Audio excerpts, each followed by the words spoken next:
It's TMP Empire.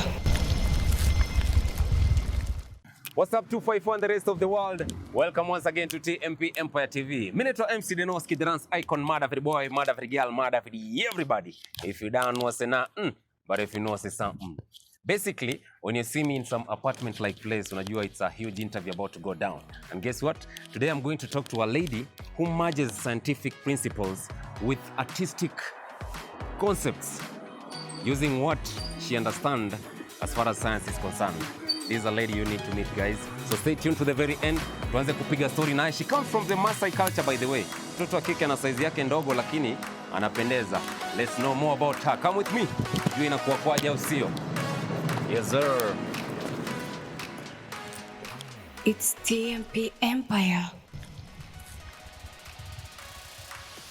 Welcome, Manze. Finally, we are here with the most amazing lady from the Masai land. It's about to go down. If you're new here, Manze, subscribe, share, like, comment, do all that. And don't forget to smile when you're doing all that. Sindio? Yeah? MC Denoski ndo jina langu. Mtoto wa kike on board. Her name is Naitiemu. Wacha tuanze na introduction. Official introduction. Your names? Mimi naitwa Naitiemu na mimi ni artist kutoka hapa Kenya. Okay. Naitiemu who? Naitiemu Nyanjong. Nyanjong. Yeah, that was the name. Nimetry kuipronounce kimoyomoyo haikuji jamani. Naitiemu Nyanjong. So where does Naitiemu originate from? Naitiemu is Masai. Okay. It comes from my Masai side. Okay. I am from Nanyuki, Laikipia. Yeah. And my mother gave me that name. Oh, we have Masais from Nanyuki? Yeah, we have Masais from there. Interior, you go to Sogota, uko ndani, Sogota. Lamuria. Yeah, so uko ndio tumetoka. Na yeah, that's where I get my name Naitiemu, which means one who satisfies. One who satisfies. So you're the true definition of satisfaction. Satisfaction. All right. So what does Naitiemu do? I am an artist, mimi ni msanii. I do different kinds of artworks from using different materials. Okay. So kuna paintings, kuna collage, kuna mixed media.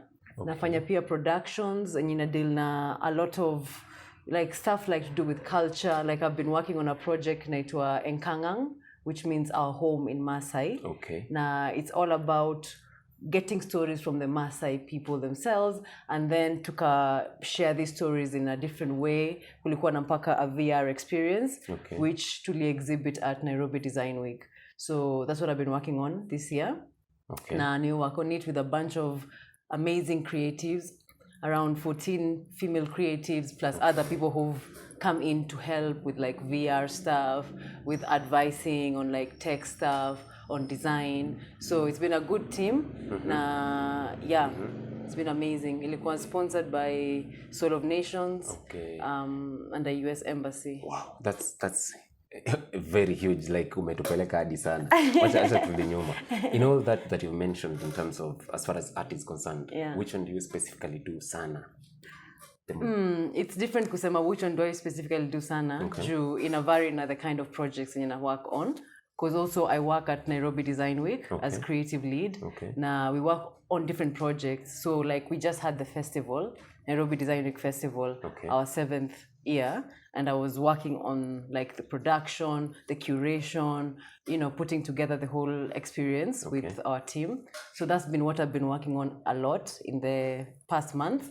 Like any projects was in a vary, like I just do painting, I do like workshops, I do different things depending on time. Different things. So this year nimekuwa sana nikifanya production. Okay. Yeah. So which one did you begin with? Which one did I begin with? I began with kitambo, just like normal pencil drawing. That's where it all began. Where? Na unajua how it started? Tukiwa primo, ukifanya geography, GHC na vitu kama hizo. Art and craft. Hata tulikuwa na art and craft sisi. Tulikuwa na just geography, GHC. And what I used to do wakati wase wana trace map ya Kenya, Mr. Trace, mimi nitafanya tu hivyo na watu wako like, hey, map yako imetokelezea vipi? Yeah, naongeza mpaka details na to highlands nini. Hapo ndo nikajua I think niko gifted. Ilikuwa mwaka gani hivi? Kitambo nikiwa class 5, 4. Mwaka gani? Siwezi kumbuka labda nilikuwa between ages tuseme 8 maybe nikiwa 8 9 10 alafu tena nikaenda high school nikafanya art and design in high school for 4 years. So primary ulianzia na kuchora? Hata mama alikuwa aliona I'm good at sketching, akatubaia sketchbooks, so tulikuwa tunachora mimi na kuzo wangu na bro wangu tunachora super strikers. So super strikers kama hivi tunangoja hiyo super strikers come Shakes Makena man hizo zilikuwa favorite super strikers. So did it in one way distract you from your studies you kuchora sasa?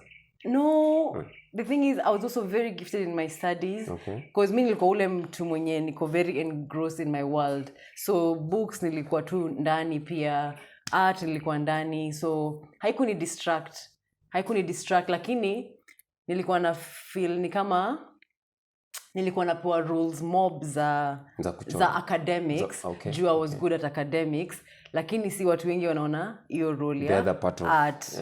Lakini sasa ni mwadhangu aliona akajaribu ku-enhance. That's a surprise. Yeah. So alikumotivate? Yeah, in her own way. Unajua hiyo kuninunulia sketchbook, yani in her own way kunipatia nafasi ya kuji-express. Yeah. So when you uliingia high school, how did you maintain making sure that umeingia deep into art as much as bado unasoma other things? So high school ilikuwa poa juu nilienda shule ina offer art and design.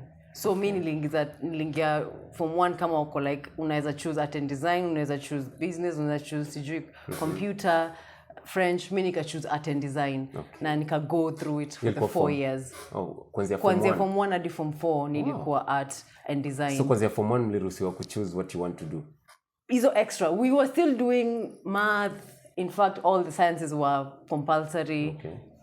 Everything else, like on the side, unaweza choose. Or is it technical sciences, applied sciences? Hizo zote zilikuwa compulsory. Lakini on the side, unaweza choose sasa if you want art, if you want music, if you want home science, if you want agriculture.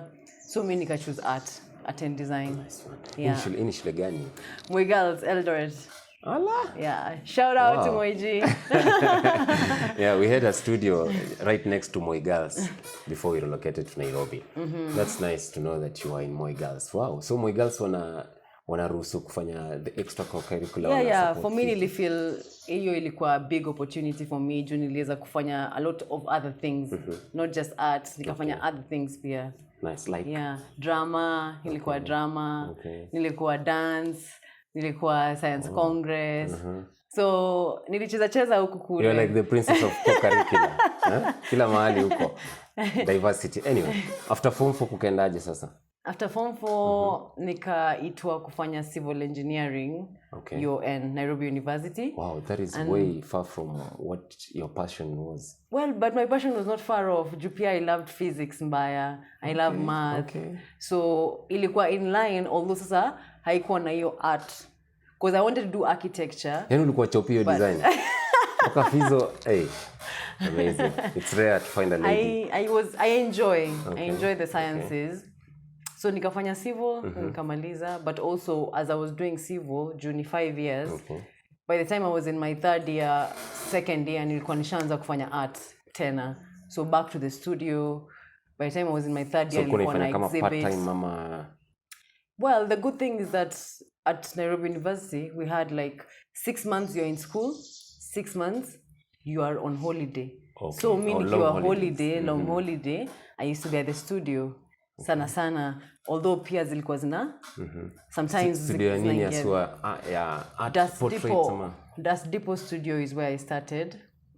Das Depot ina deal na nini exactly? Das Depot ilikuanga it's still there, but so we moved to Karen Village. It's a space for artists to just create. It's a studio. So it used music, to be dance, art, visual art. So ilikuanga hapo Railways Museum. So we used to go there kila time kuchora, kupaint, alafu tunaanza kuexhibit na commit artists, kwa base fiti. So when did you decide now to take art as your career? When did I decide to take art as my career? I think the decision ilikuja when I finished school in college, that is campus. Yeah, because before then I'd already started doing art as professionally, hiyo kuexhibit even within the country, outside the country. But sasa vile nilimaliza shule ilikuwa okay, what pressure are you going to go into the job seeking, utafute job ya civil, ama utadu. So for me nilikuwa sure I don't want to look for a job ya civil. Wow. So nikaingia into being a freelance artist. Talking about the NDW as a whole. Yes. What's your main objective? Objective yetu kubwa ni kushow that creativity is a legitimate profession. Because wase wengi sana wanakuja with the notion that mimi ni creative lakini sijaipata support from my family. Hakuna msi hata naamini naweza make it, unajua. So tunataka kutoa hiyo aspect tuonyeshe creatives kwamba wanaweza make it, because kuna systems in place zenye zina we are working on to make sure kila creative anaelewa, okay, if I want to be a professional creative, how do I start? Where do I begin? Who do I need to know? You know, and then pia projects that tunafanya iko aimed at showcasing local design, African design kuwa top notch. So tuna work na different creatives in Africa especially kuonyesha that this enhance your design na art language in the world. So hata tuko na podcast inaitwa Africa Design, when we have a lot of conversations about different aspects. So tunaweza ongea, for example, tulikuwa na conversation with Fungi Dube about traditional African textiles and the changes and the origin, akatuingiza through all that stuff. We have episodes coming up like on design and culture, queer love. Zinakam because tuna launch soon. All right. On Africa Day. Tuna launch episode season 2. Yeah. Nice. I've seen you highlighting so much about women empowerment, especially from the Masai land. Can you tell me something about that? Yes. So this project I'm working on, Nkangang. It's a project you're working on? Yes. Okay. Through the project, I'm using the project to also empower and highlight about women, because the project is about Nkangang, which means our home in Masai. Nkangang, which means our home. Na hii project tulienda, we wanted to collect stories directly from the people themselves. Si ati stories that ati mtu alisema. We wanted it from the women themselves. So tukaenda kwa hii village inaitwa Twala Women Village. Wapi? Iko Ilpule, iko Saiza Doldol, uko Laikipia. Laikipia no place nimejua kwa hizo mtaji. Nimesikia what? Ilpule. Yeah. Okay. So these women wakatupia stories about the manyata, you know, the origin, how did it begin? Stories about how they make their beads, like this one ilikuwa kutoka huko, how they make them, and even the origin. Unajua kitambo haikuwa these plastic beads, kitambo walikuwa wanatumia cowrie shells na bones. So kuelewa even the origin vile vitu zimechange with time. You know, wakatupea stories za ceremonies, kitchen rituals vile zinakuanga, the roles of, you know, the women, what do they do, the men, the parts ya animals zinakuliwa na men, the parts zinakuliwa na women. So hizo stories are very interesting, the culture. So na pia stories za permaculture, na wanafanya vitu kama hizo za wanalea aloe vera, wanauza honey. So it's about women empowerment. Wameji-empower in that community kukua sustainable despite issues zao. No, so si tuka-reimagine hiyo na tuka-make a performance art piece where tulikuwa na costumes ziko designed in a futuristic way. Hiyo kuonyesha kwamba when we learn from our past, our future iko boundless. Na pia tuka-collect scans za kila kitu. And this scan is also another way kuonyesha how to preserve culture. How can we preserve our objects? Ndio hata mtu akikuja 1,000 years anako like, there was an object like this made of this material, na walikuwa wanatumia to do this. So documentation of our culture ndio kuempower wase na hiyo knowledge.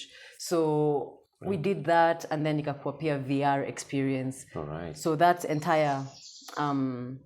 entire system, na pia nilikuwa, as I told you before, nilikuwa na work na amazing creatives. So we are a whole bunch of women, photographer, video person, costume designer, makeup artists, performers, workshop facilitators. So it was a whole gang, yani tumekuja pamoja ku make this work.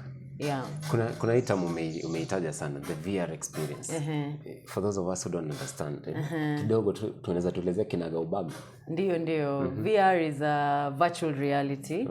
So it's whereby you can be able to wear the VR headsets na could take into like a world where easy assets zimekuja pamoja. So you're wearing the headsets, lakini you're seeing things in the headset. So it's taking you into another world. And for us to be able to create your environment, tunahitaji some specific assets.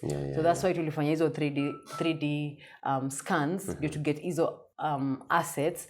Ndio sasa ikwe input into the software Unity, ambayo inaitwa Unity. So you work with Unity, ambayo nilikuwa na work na Natasha. Natasha is a VR artist. We work na yeye, akaingiza hizo vitu kwa Unity.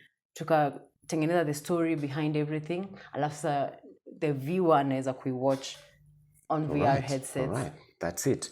About the Masai culture, you guys have been I think it's one of the tribes that you able to maintain your culture all through from back then. Sijui, what aspect are you guys using? Kuna Waluya siku hizi mpaka wanakula chips jamani. Going against their culture. How are you Masais ni aje kunaendaje?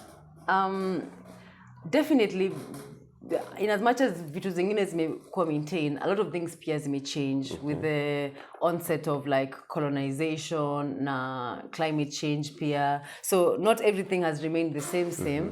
Vitu zingine zimechange, but definitely kuna a lot more culture imekuwa maintained. So I guess ni just the way watu wameweza ku-maintain, you know. Hata mimi mwenyewe ni Masai, lakini I don't know everything, right? That's why nimeenda kwa village, ni find out more, ndio ni empowered. Na pia vile tulikuwa kwa village pia tulikuwa na a lot of conversations, the changes zime happen kitambo na sasa, you know. There was a lot of connection because the Masai walikuwa na believe they can directly talk to God by hiyo aspect. Ukishakamua ng'ombe uweke maziwa na mwage maziwa in direction ya mountain, Rosal comment onyesha, and then you say what you want na ina happen. Lakini walikuwa wanasema, you know, the way changes have happened, watu wengine hawa believe in culture na vitu zimekuwa a bit harsh these days. Climate change, hakuna land because it's been locked off by settlers na vitu kama hizo. So kumekuwa na changes, although people wanajaribu bado ku-maintain hizo culture. Na pia kumekuwa na changes ambayo the Masai people themselves want some bits of the culture to change. Vitu kama female genital mutilation, vitu kama women not having a say.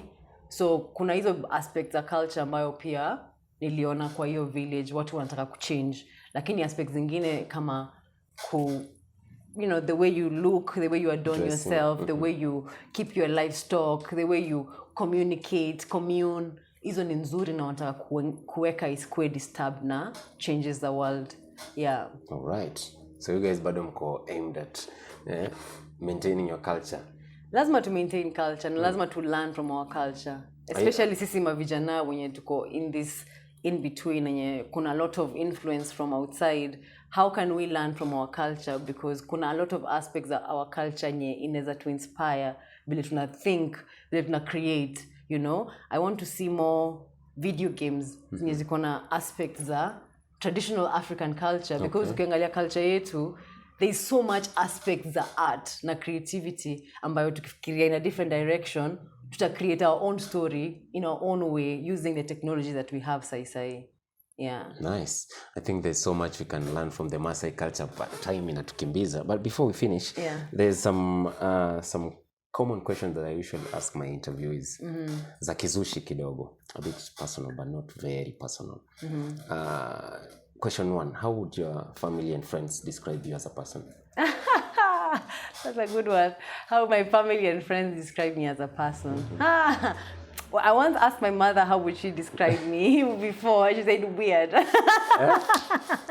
Akasemaje? Weird.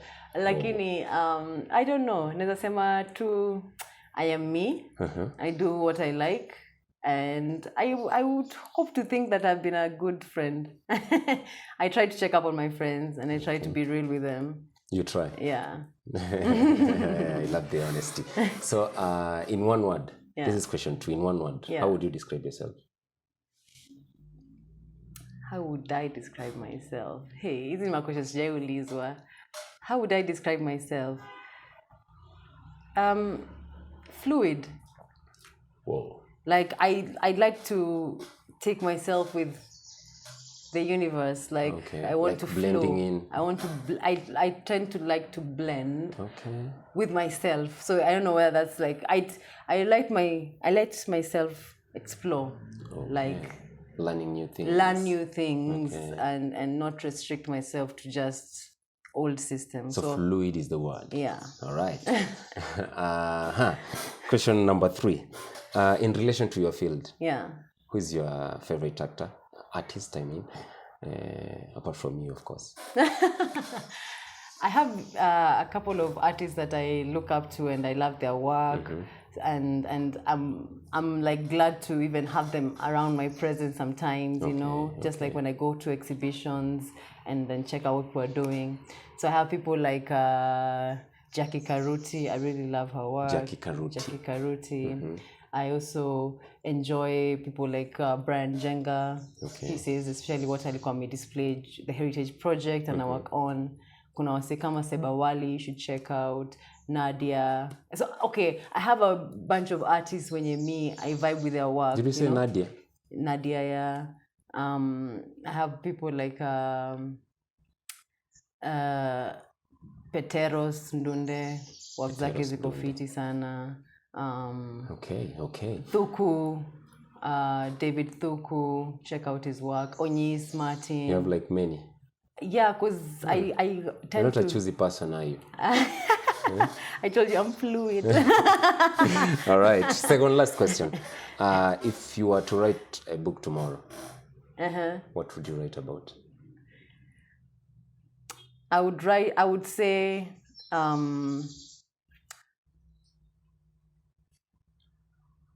before humans, there was utopia. Whoa. After humans, there will be utopia. Allah. Hiyo ni kitabu naweza itafuta hata before itoke. Last question. If you were to eat one single meal for the rest of your life, which one was it? Mushrooms. Ovuova. Waluya tunasema ovuova. Mushrooms? Yeah. Really? Why mushrooms? It has everything. I like mushrooms. Tena mushroom na pia nataka kuexplore. Zile za kienyeji zenye umeokota mwenyewe kwa shamba. Enye na forage, yani hata juzi niliandika forage nikafeel fiti sana. Amazing. It was nice having you, by the way. Thank you very much. Asante. I've learned so much. Kuna wale umesema itabidi nimeenda kuwatafuta. Hao wasi umesema your favorites. Na kuna wengi tena hata naweza continue to. Inafaa kuja tu mahali unichore hiyo list. Yeah, kuna list ya watu wenye nikionanga works zao. Wana kuinspire. Peterson Kamwathi. Peterson works zake ziko noma. Longinos, Nagila. Are there some of them that you know them? Those ones that I'm telling them I know. Ndio unawajua. Wow. Nice. Thank you very much. Naitiemu.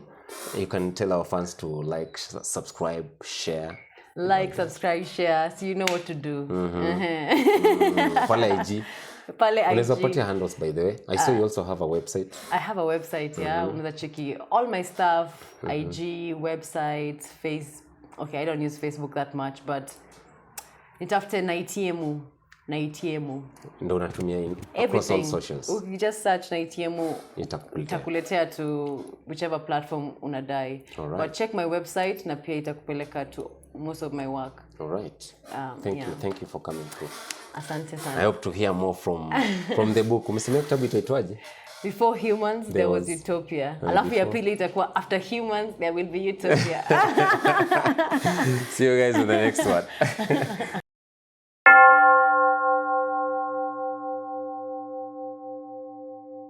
It's TMP Empire.